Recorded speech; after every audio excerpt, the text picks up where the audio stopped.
Vista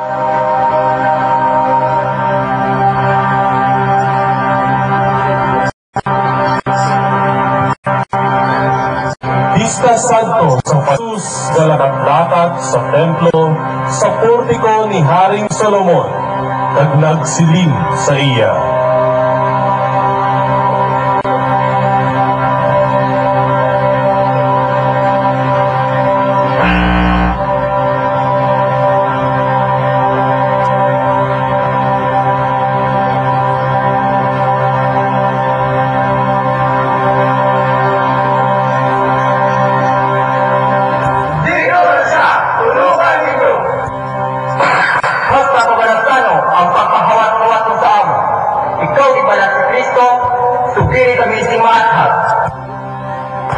Ginisiling ko na sa inyo, wala umumagto. Ang mga buhat na aking inhimo sa ngalan sa ako naman, sila nasaksi sa ako. Apang wala umumagto, kag nagatunod sila sa ako. Kag ako, naghatag sing kabuhi na walay katapusan. Kag hindi nagid mawala. Kag walay isa sa mga mag-aagaw sa ila sa ako, na mga kamot. Ang aton amay, naghatag sa akon kas ako sa tanan, kag walay sinuman ang makaagaw sa iya mga kamot. Ako, kagaramay, isa na kami. Madamo na maayong buhat ang ginpakita mo sa inyo, gikan sa akon amay.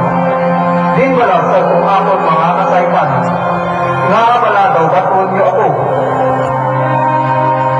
Hindi tungod sa mayong buhat na ikaw amon pagkakatun, kundi tungod sa imo pagpasipala, kung ikaw nagpakadiyos. Wala ka mo masulat sa inyong kasubuan. Ako, nagasiling sa inyo, mga Diyos ka mo. Kung nagabukot ka mo sa Diyos, yung pili ako sa amal, naging padala ako sa kalibutan. Nagasiling ka mo, na nagpasipala ako sa Diyos. Kay bangod ako anak sa Diyos, kung wala na mahimo sa mga buhat, sa akong amal, yan ka mo sa ako. Pagpamati ikaw, maghimo ako sa mga katingaran, agod inyong manibaluan, at inyong mahangkan, ang amay sa ako, kag ako yarap man sa amay.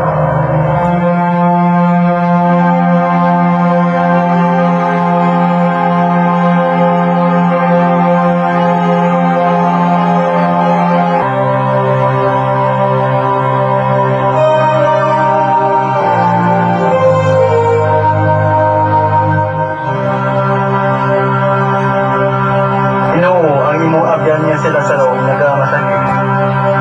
Hindi masakit, hindi kamatan. Kundi ini tungod sa himaya sa Diyos. Pagod ang anak sa Diyos, na himaya maagisin. Magkadto sa Judea.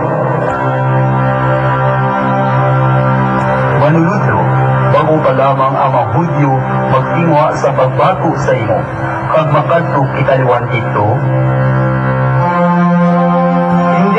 pero ang pulong apat katakna sa isa kaadlaw, unang taon nalalakad sa adlaw. Hindi siya magasandal, bangon ang kapawa, wala ang makanto ako agod awon ka siya sa iya katulugon.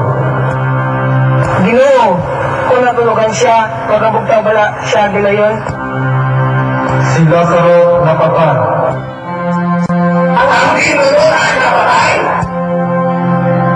Oo, napatay. Pag nagkakalipay ako, bangon sa inyo na wala ako dito. Sa katayuan ang tuo ka mo. makatuman kita, agod magaupot sa paghaya sa iya.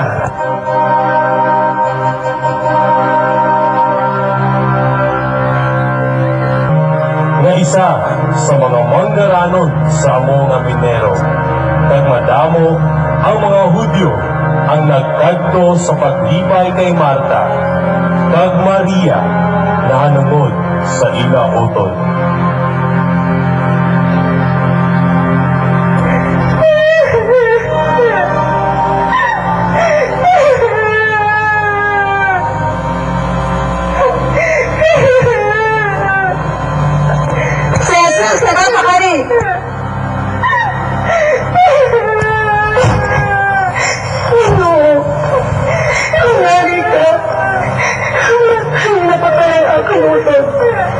Kapag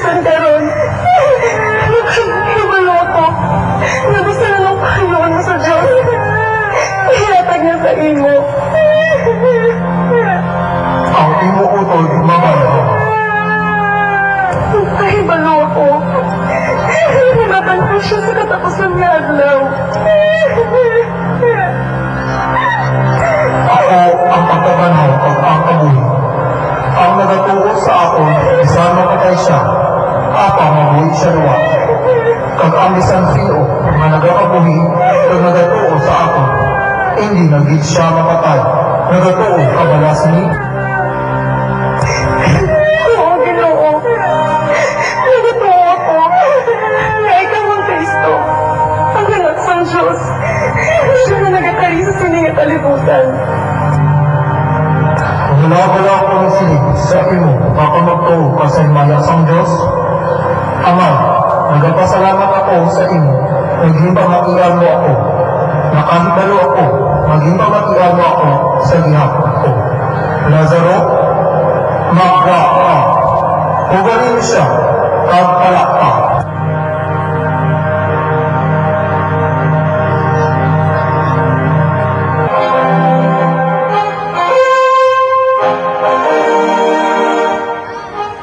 Ano ba lang haton himuon nga madakop sa Jesus? Ikaw, Haring Anas. Pinahanan natin pangitaon, nagtakon, kagipatubang sa korte. Kita ko ang matingalahan. Ang piang, nakalakad. Ang bulag, nakakita. Kag ang buhol, nakabati. Kag iya, ginbanhaw sila sa ro. Ano ba lang haton himuon? Ay ining mga tao na kahiyo si madamo nga mapalatandaan kag mga katingalahan. Kung akon siya papayan, ang tanan nagatuo sa iya, kag ang mga Romanon, pagkakaring kag magalaglag sa atong buhok, kag atong pusod. Kinahanglan siya dapot, tagtakot. Wala ka ba na kamusi nga hipalawan pa? Wala ka na kung makakamot sa kayuan ninyo. Dapat mapakain sa katao tungkol sa katawan. Pag hindi madula ang bukos ng puso. Karon ang pesta malapit na, kag madamo na ang mga tao, gikan sa Korhan, pakanto sa Jerusalem, sa pagtambong sa pesta, kag pagpaninyo sa ila kaugalingon. Ano pa daw sa una-una ninyo? Nakarita na siya sa inyong piyesta? Lakat at imo pangitaon ko din si Jesus. Kung imo makita, gilayon magbalik ka at ipahibalo sa amin.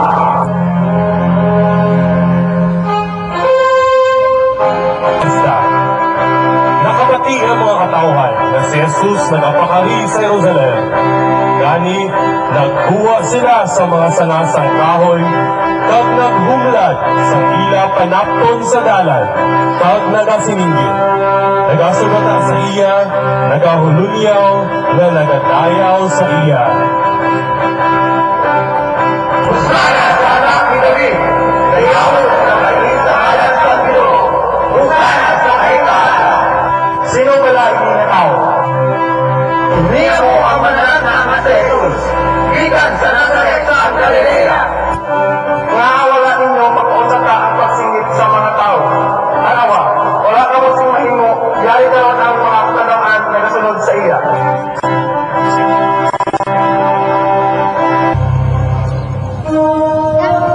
Gibong, ugasan mo ba ang akong tiil? Ang ginhimo ko, wala mo nabalaan. Apang mahawaan mo ugali. Dili ka mapanghugas sang akong nga tiil.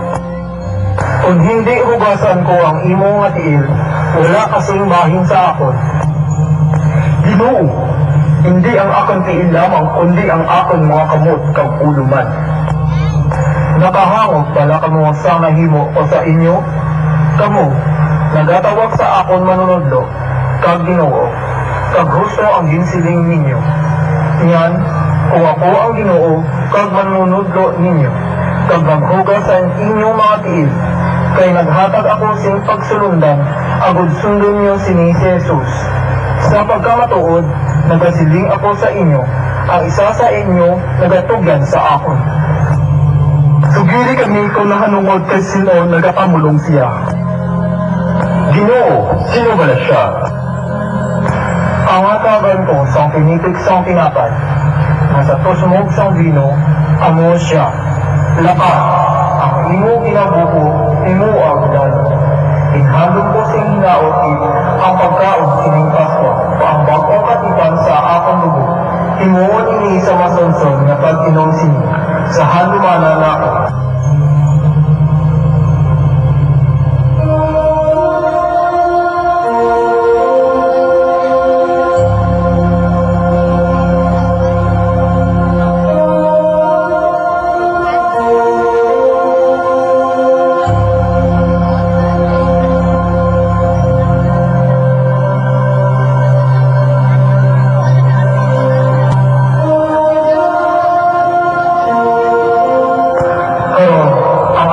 taho inahiman.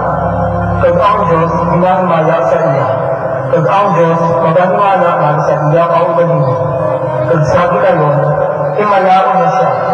Mga anak, sa dugay pa ang iyon kaupod niyo ako. Kamo makakamta sa ako. Ako nagahatag sa inyo simbakong sugo, nga makikigugmaanay kamo. Subong ako, nagahigugma sa inyo, sa sining na tanan na tao. Makahibalo, wa kamo, hintutunan kong makahigugmaanay kamo. Ginoo, diin bala ikaw magtato? Kung diin ako magtato, hindi ka mo magsunod sa akong karon. Apang, magasunod ka o gano'n. Nga bala hindi ako magasunod sa imo karon din. Ihatag ko ang akong kabuhi tungod sa imo. Ihatag mo bala ang imo kabuhi tungod sa akon? Sa pagkakato, nagasiling ako sa imo. Ang manok, magapakalok sa makati. Tugtog, panghiwa